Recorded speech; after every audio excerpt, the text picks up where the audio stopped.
Solamente en la obra del Renacimiento del siglo XVI se habla de que se abren 3 luceras, se habla 3 ventanas con 3 recas suficientes. La que nos queda un poco deformada es aquella primera con una reja del siglo XVI únicamente en lo que supone de la cruz con los clavos que está arriba y las 2 sierpes o 2 dragones que están junto a ella, ¿no? como tenantes, como soportes de la cruz. Luego el resto de la reja, yo creo que es del barroco, de principios del siglo XVIII, de la obra de 1713, 1714, que son muy similares a las que se trabajan luego en el colegio de Anaya, en el colegio de San Bartolomé, en la parte frontal si lo veis, miráis aquí, veréis que el dibujo geométrico es prácticamente el mismo. Sin embargo, en estas ventanas de aquí, ahora al pasar os diré, hay un dibujo ya en cogollo vegetal, que es una firma muy clara de Joaquín Churriguera, que también está en San Esteban, donde trabaja también con alguna reja Joaquín, y también en la hospedería de Anaya, no en el colegio, sino en la hospedería de Anaya.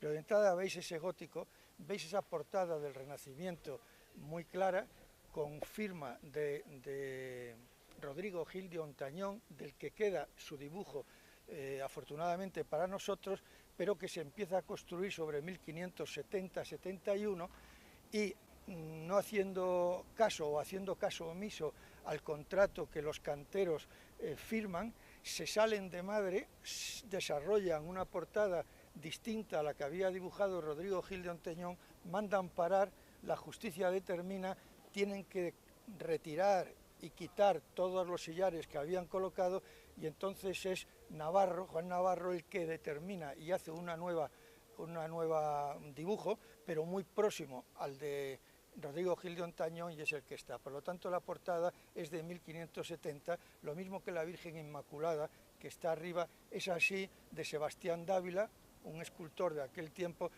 que es una preciosidad, y luego podemos verla cuando salgamos. Sin embargo, ya desde aquí veis que las 2 ventanas, la transparente que está aquí o camarín de la Virgen Inmaculada y la transparente que está abajo de la Virgen de los Dolores, son estilos totalmente distintos. ¿Qué estilo es este de la izquierda? El primero, en mi opinión, yo creo que es de aproximadamente 1630, es decir, de los años medios del siglo XVII. Es decir, se ha acabado el Renacimiento, empieza un manierismo corto en Salamanca, antes de dar paso a un barroco que empezaría ya en el siglo XVII con la clerecía, el Colegio del Espíritu Santo, pero que aquí se hace con esta ventana sin ningún adorno, pero ya vamos viendo todos los modillones y esas volutas en el soporte de la ventana que van dirigiéndose un poco al barroco. ¿Y por qué digo yo de mitad del siglo XVII? Porque en 1625 se concede, en una donación testamentaria, le conceden a la ermita de la Vera Cruz una presa, una aceña, en Villa Gonzalo, donde hoy está más o menos el azuz de Villa Gonzalo. Pues allí había una pesquera que tiene un gran recorrido de problemas con la cofradía y los pescadores furtivos, etcétera, etcétera, y toda esa cesión de esa aceña era en orden al beneficio de la Virgen Inmaculada y del nuevo arco que se va a hacer y del nuevo altar que se va a hacer. Eso es en 1625 y por contrato de cesión de esa manda. Lo que pasa que como eran varios los propietarios de la aceña, se entran en las clásicas disputas hereditarias, y eso no se resuelve hasta 1630, cuando ya llega la paz. Luego, a partir de entonces, es cuando yo pienso que ya la imagen que había llegado aquí en 1622, la imagen de Gregorio Fernández, que entonces se empezará a hacer el arco, que es el altar, el arco y la ventana de la Virgen. Por eso estimo que es posterior al Renacimiento, es decir, no tiene nada que ver con el que yo creo que intervino como maestro de cantería, que es Domingo Díaz, y el 1713, que está allí, que es obra no documentada, pero lo dice a gritos toda la obra, que es de Joaquín de Churriguera, es la de 1713. Luego a la salida vemos algún detalle. Por lo tanto, si uno viene por aquí y mira, entonces va viendo que tenemos un Renacimiento de Domingo X, por un lado, tenemos un barroco incipiente, muy incipiente, quizá final del manierismo, que sería la ventana primera, un barroco total, casi un canto del cisne, como veremos dentro, de Joaquín Churriguera. Hay una espadaña y Navarro coloca una cruz y un jarrón encima de la cornisa, que desaparece, y desaparece en la obra de 1713 porque probablemente se alza la iglesia un poco más y entonces desaparece todo el cornisamiento, ¿eh? Y entonces se hace la arca. Creo también que antes de 1713 es aquella espadaña, no de 1570, sino de 1630 aproximadamente. O sea, de la misma obra que esa ventana sería la espadaña. Fíjense ahí ya, eso que estamos viendo desde aquí, esas especie de líneas verticales hacia arriba de sol y de sombra, es lo que busca el barroco. El barroco lo que busca es la espectacularidad, el sobrecoger al espectador, mezcla la luz siempre, y si puede la pintura, la escultura, la arquitectura y la música, es decir, es total atrezo, total teatro el barroco. Y entonces ahí ya empieza a querer salir de la forma plana y de las formas típicas del Renacimiento y se va. Lo mismo que las volutas, son unas volutas que nos llevan a la primera época del Renacimiento de Salamanca, del siglo XVI, el primer cuarto del XVI, pero ya las va haciendo bastante más abultadas, pero todavía planas. O sea, no las recarga como las recargarían luego los Churriguera o los Quiñones, ¿no? Padre e hijo, sino que ahí la hace muy plana. Es decir, es un ten con ten, quiero hacer, pero me quiero quedar. Todavía no se atreve a salir al nuevo lenguaje barroco. Muy rápidamente sabemos que en 1085 el rey Alfonso VI llega a Toledo y entonces decide repoblar toda la zona entre el Duero y el Tajo. Su yerno, Raimundo de Borgoña, le encarga la repoblación de toda nuestra zona. Y entonces, aproximadamente en 1102, se inicia la repoblación de Salamanca. En 1147 se inicia el segundo o tercer cerco de Salamanca, la tercera muralla.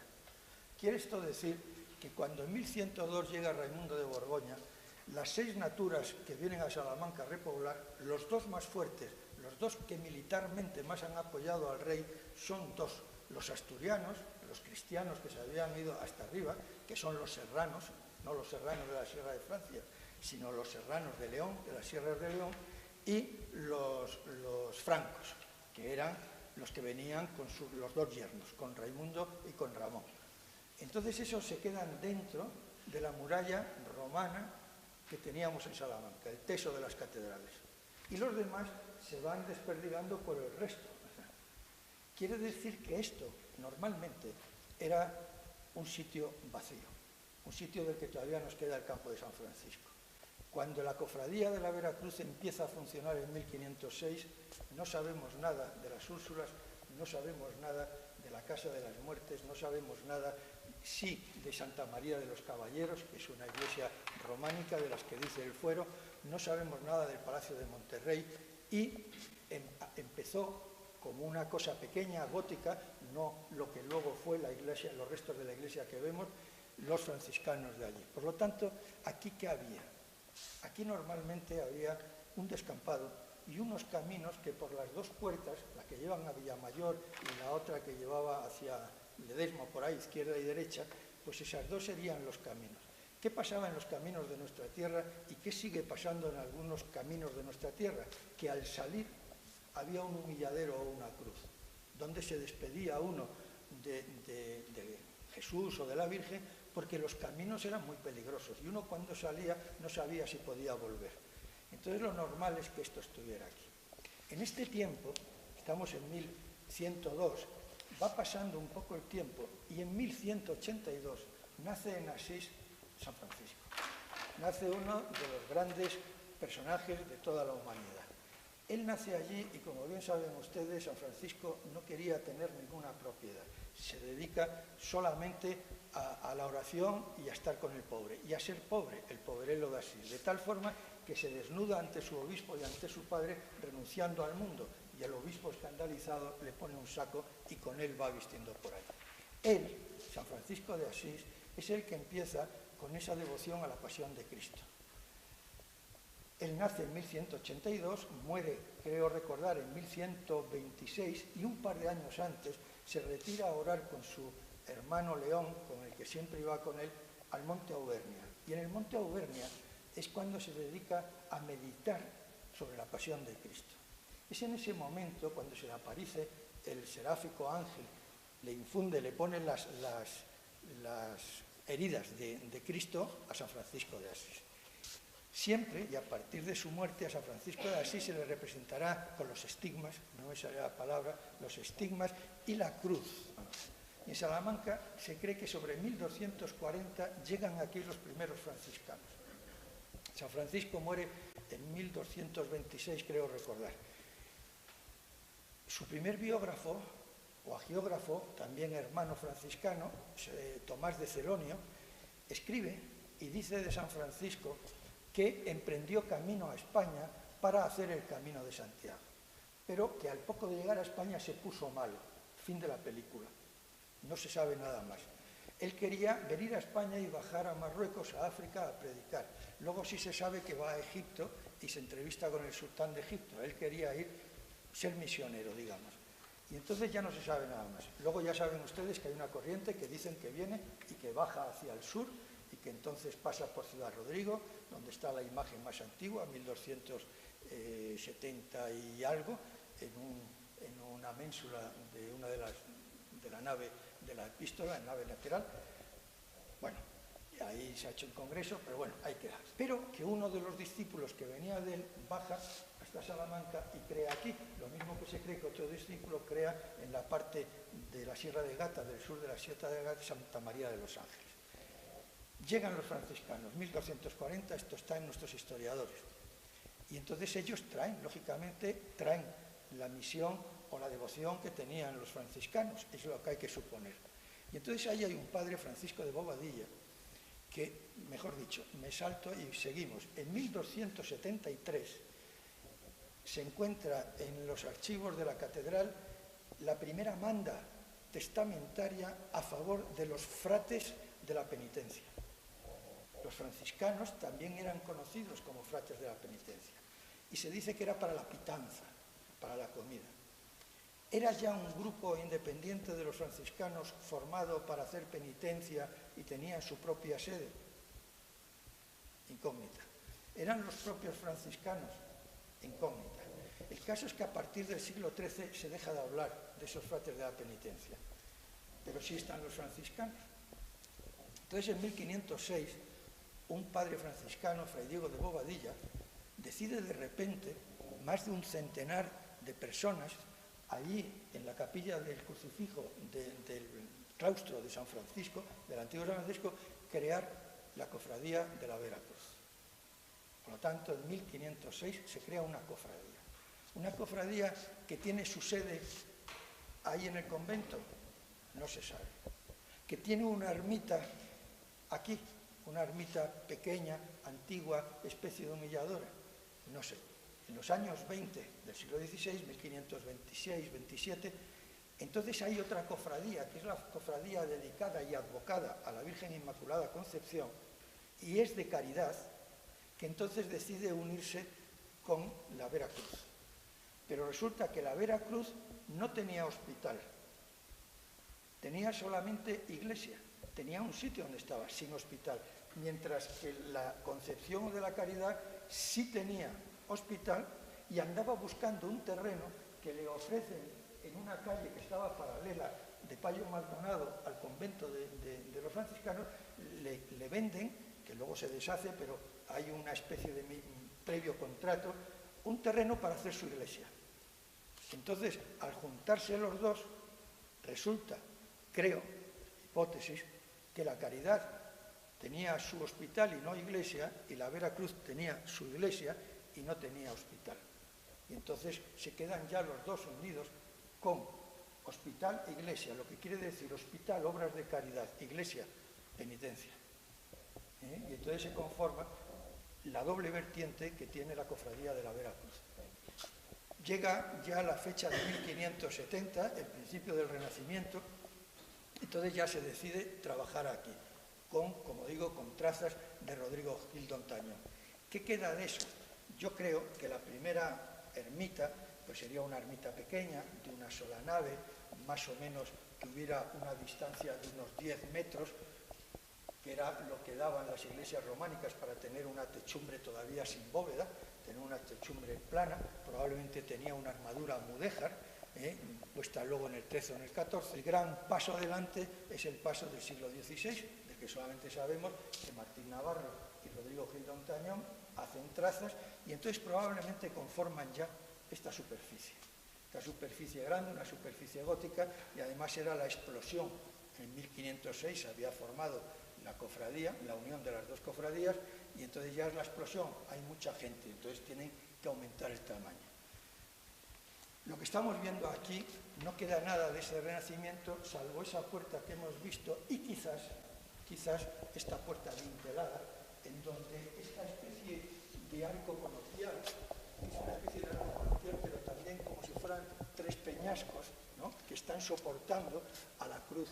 Tres peñascos que en una simbología extrema, que uno puede pensar o puede no pensarlo, podían ser los símbolos de la Santísima Trinidad, tres personas, ¿no?, sujetando a la Santísima Trinidad. Son las dos únicas cosas que pueden quedar. Seguimos avanzando y entonces llegamos ya al siglo XVIII. Ya es lo que estamos viendo, es el canto del cisne. El barroco, como os he dicho antes, es una explosión de belleza. La belleza hay que sentirla, y para sentirla tiene que tener una pasión dentro, por algo. Aquí, ¿quién trabaja? Aquí sí sabemos que trabaja en un momento Domingo Díez. Domingo Díez es el que hace, por ejemplo, la espadaña de la Universidad de Salamanca. Pero no trabaja Joaquín Churriguera como maestro de cantería, sino que todas sus firmas son como ornamentación. Porque al mismo tiempo, en 1709, donde ahora tenemos ahí la cruz, que era donde estaba, no aquí no, fuera, en el patio, era donde estaba el humilladero o la cruz, donde la Santa Cruz, la cofradía de Santa Cruz, celebraba el descendimiento desde los principios de la cofradía. Entonces, ahí trabaja. Primero era, según los papeles y deduzco, pues eran 4 pilares, 4 vigas y entonces una techumbre, ¿no?, que cada vez que había que hacer un descendimiento se le ponían unas cortinas en los laterales y se hacía. Pero ya en 1709 trabajan, ahí está todo documentado y todo el gasto que hay, trabaja ya Joaquín Churriguera, haciendo una cúpula de media naranja con sus ángeles y ya más o menos con todo el lenguaje que él va teniendo. Y Domingo Díaz es el que firma como maestro cantero. Y entonces vienen aquí y de esto no se sabe nada. Fíjense que del crucero, llamémosle, se sabe todo, y sin embargo de aquí no se sabe nada. Que ahí pone, dio el principio a la edificación de este templo el 20 de junio de 1713 y se concluyó el 13 de septiembre de 1714. Dice, ¿qué es eso? Probablemente fue solamente la ornamentación, no el templo. El templo empezaría al mismo tiempo que en 1709 empezó el crucero, para que se sería esta decoración que estamos viendo, ¿no? Bien, Joaquín Churriguera entonces lo hace, no hay ningún documento. Pero si ustedes van y observan, por ejemplo, el retablo de 1703 de Las Claras, si observan los 2 retablos laterales de San Esteban, si observan otros 2 pequeños, muy pequeños retablos de Pedrosillo del Ralo, si van y observan que es su obra última porque muere ya ahí en 1724 en la Catedral de Pasencia, en la Virgen del Tránsito, me parece, el retablo de la Virgen del Tránsito, verá que hay una serie de elementos que conforman el lenguaje de Joaquín Churriguera. Es como el lenguaje que estamos hablando ahora entre nosotros. Es lenguaje, pero está formado por frases y las frases por palabras. Y eso conforma un lenguaje arquitectónico. En la clave del arco del coro, tenemos ahí, se distingue una cruz. Es el detalle, tiene como detalle los clavos. Lo ven que lo tiene con los clavos. Es el martirio de Cristo. En todo esto tenéis una simbología total de María y de Cristo, de la pasión de Cristo, pero son todos estos. Aquí tenemos la cruz, como estáis viendo. Está arriba del todo el sol. pues el sol es la imagen también de la Virgen, de María. Son todo esto, hay que ir al Cantar de los Cantares, al Eclesiástico y a veces al Evangelio, cuando se van haciendo, y ahí van saliendo. La Virgen María, la primera advocación que se tiene a la Virgen María, advocación, letanía, plegaria, jaculatoria, ya viene desde el siglo III, pero sobre todo es en el año 1500 cuando en Loreto, en la Virgen de Loreto, paréntesis, patrona de aviación, pues ahí se hacen las letanías lauretanas. Entonces hay una corriente, dos corrientes. Hay una corriente propulsada o propugnada por Santo Tomás de Aquino y por los dominicos, que era la santificación de la Virgen María. O sea que la Virgen María se santifica para ser Madre de Dios. Y sin embargo los franciscanos lo que dicen es la Inmaculada Concepción. Son las dos corrientes, pero hasta 1854 no viene el dogma de la Inmaculada Concepción. Al decir dogma es algo que tenemos que creer, pues que somos católicos.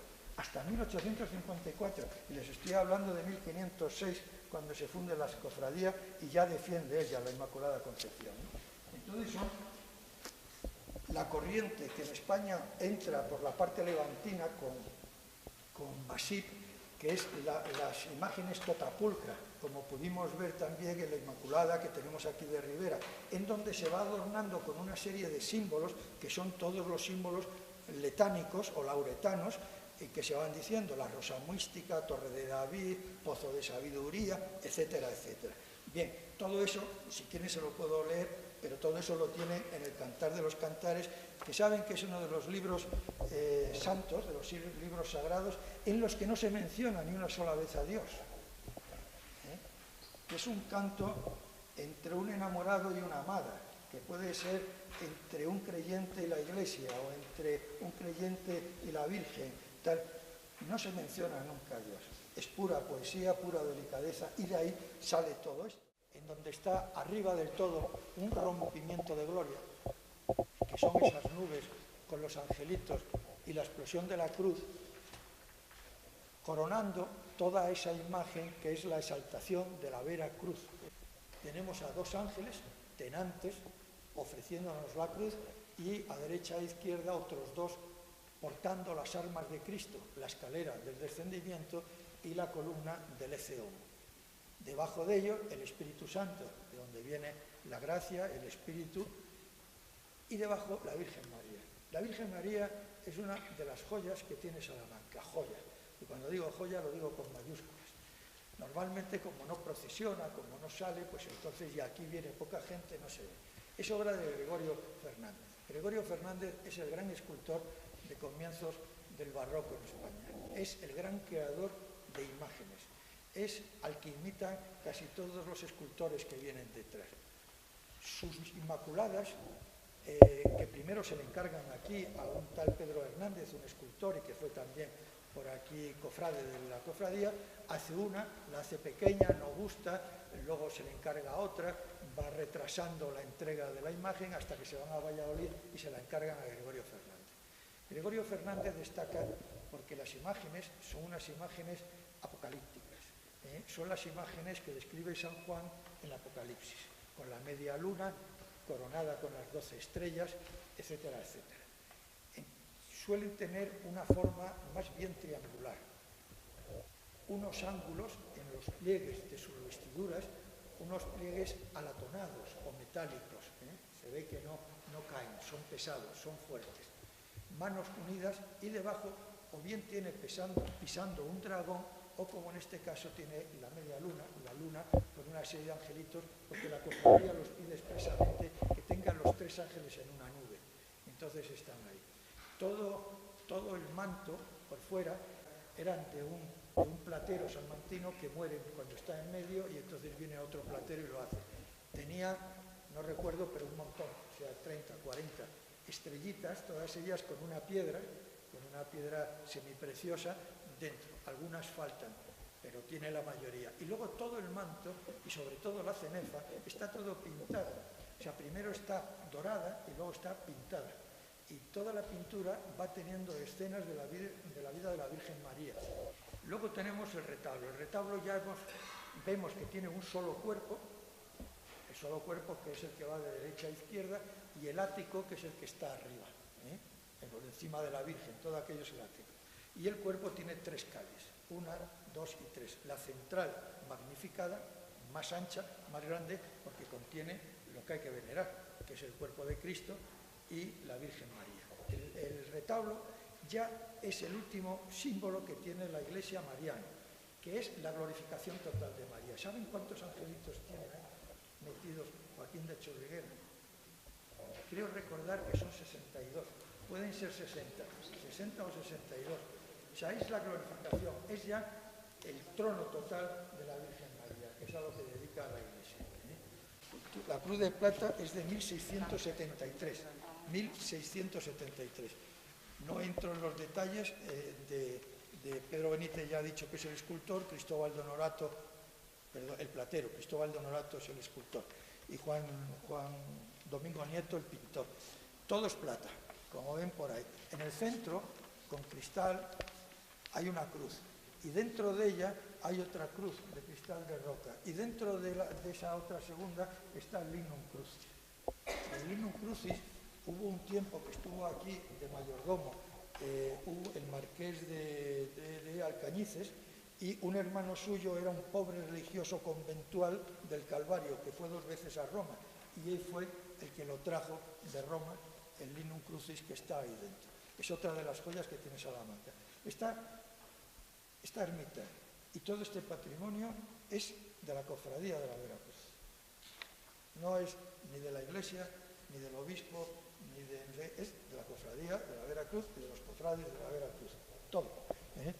Y entonces esa es otra maravilla. Este también de 1724, regalado también por Méndez de Parada, el mismo que el del frontal, ya es un Cristo magnífico, manierista.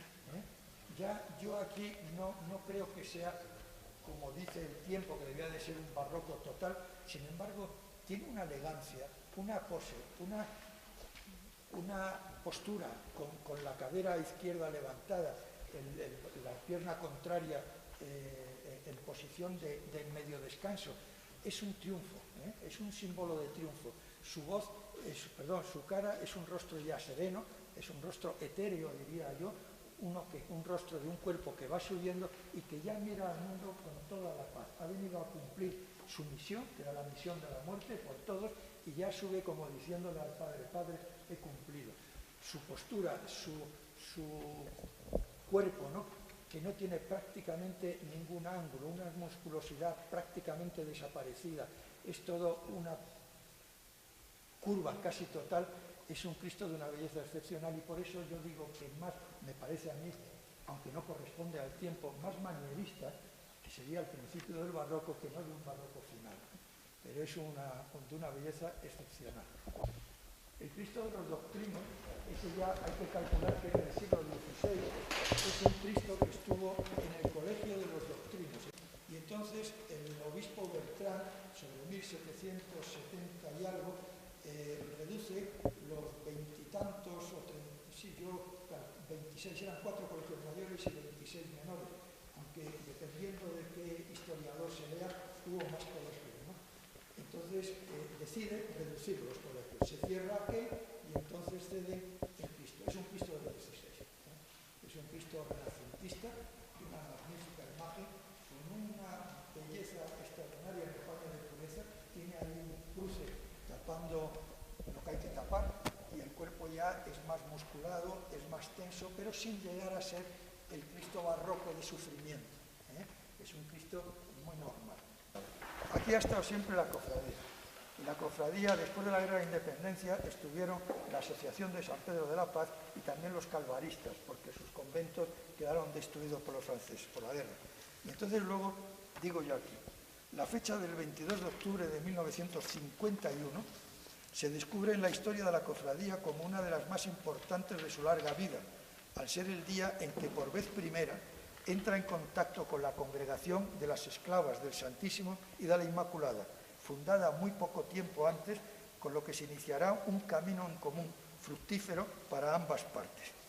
Tiene la congregación por fundadora a la Madre María del Rosario Lucas Burgos, nacida en Almería el 27 de febrero de 1909, aunque con tan solo un mes de vida pasara a Melilla, a cuya ciudad se trasladara con su padre, reputado hombre de negocios. Dícese que desde sus primeros años, por el que el entendimiento no se encuentra aún desarrollado, gustaba de ir a ver echar humo al Señor, cuando éste en los actos solemnes era enciensado. Muerta su madre, cuando contaba con 5 años, se la interna en 1921 en el Colegio del Monje de Málaga, en el que llega a desarrollar los cursos de 1911, en el que llega a desarrollar los cursos de magisterio. Es en ese centro donde nace en ella una gran vocación de adoración eucarística sin interrupción alguna a lo largo de los días y de las noches, que es lo que hacen las monjas que tenemos aquí. Buscando dónde poder satisfacer su deseo, dirige sus pasos como postulante hacia el noviciado madrileño de la Congregación de la Sagrada Familia de Burdeos, que contaba con una casa de solitarias en Saintonge, Francia, consagrada a la adoración perpetua del Santísimo Sacramento en acción de gracias.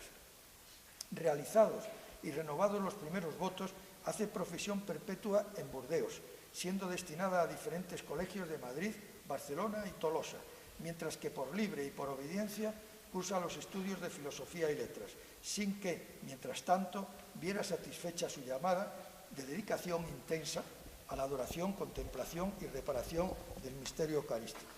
Un tumor en la rodilla la obliga a una interrupción en su vida conventual, marchando a Melilla, donde la sorprende la guerra civil, y la siguen acompañando sus inquietudes espirituales sin que vea dónde poder vivirlas con la intensidad que su corazón le pide. El vicario, conocedor de su tormento, la impide partir hacia su congregación con el argumento de que Dios no debía quererla donde estaba, debiendo desear algo nuevo para ella en su iglesia. Pide por consiguiente la secularización que la disculpa de sus votos en 1939, dedicándose al apostolado en su parroquia melillense, naciendo bajo su iniciativa el 8 de diciembre la Asociación de Esclavas del Santísimo Sacramento y de la Inmaculada, con el solo fin de acompañar a su Divina Majestad. 3 años después, el mismo día de la festividad de la Inmaculada Concepción, renueva su voto de esclava, pidiéndole ya a la Virgen ser la fundadora del instituto. Y así ocurre que, obtenida la autorización y la bendición del obispo de Málaga, el 25 de diciembre de 1943, después de la Misa del Gallo, las 4 primeras esclavas comienzan su andadura, siendo aprobada la asociación 2 meses después como Pía Unión de Hijas de la Iglesia, vistiendo hábito las primeras madres fundadoras el 11 de octubre de 1945. Siendo enviado el obispo don Balbino Santos y Olivera como arzobispo de Granada, la Madre María Rosario se desplaza a la ciudad andaluza, erigiendo en ella la casa madre en la que la Pía Unión pasa a ser reconocida como congregación el 15 de septiembre de 1948, con el fin de la adoración perpetua del Santísimo Sacramento y de la realización de obras apostólicas desde dentro de la clausura, haciendo los votos perpetuos la Madre Fundadora y las otras 11 religiosas, redactando nuevas constituciones.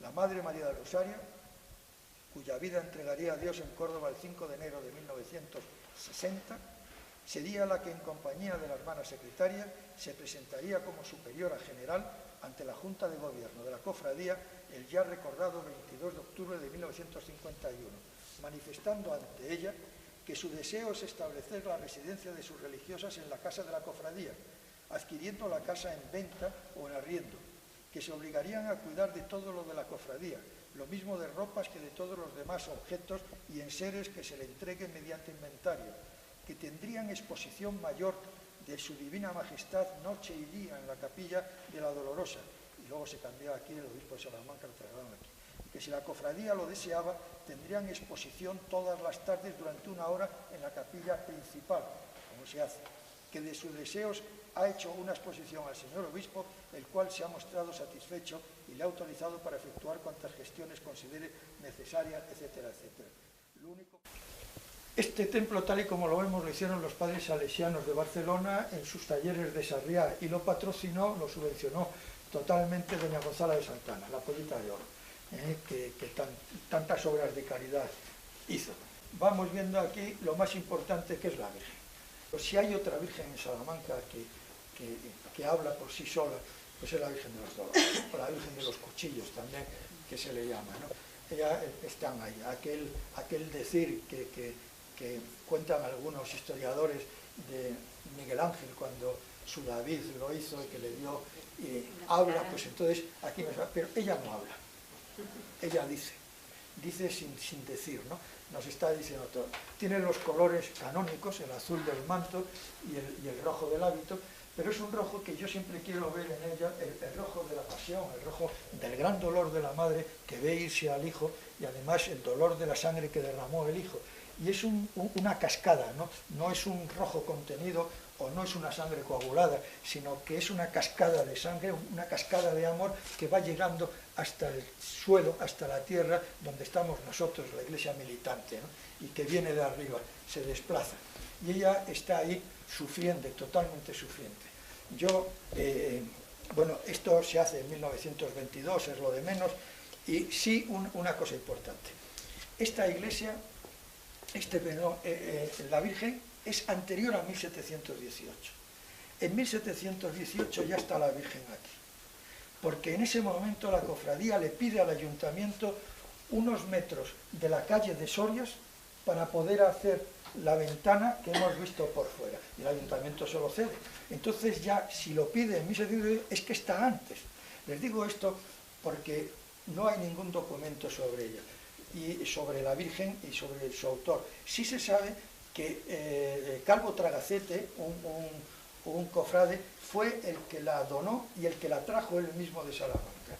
Don Miguel de Unamuno, el gran Don Miguel de Unamuno, siempre decía que viéndola a ella, que veía su patria, no sé si por el dolor, pero escribió sobre el campo de San Francisco, y les leo, Don Miguel: enterraré en ti mi visión del campo de San Francisco, hambre loca de imposible sosiego, raíz de Cristo.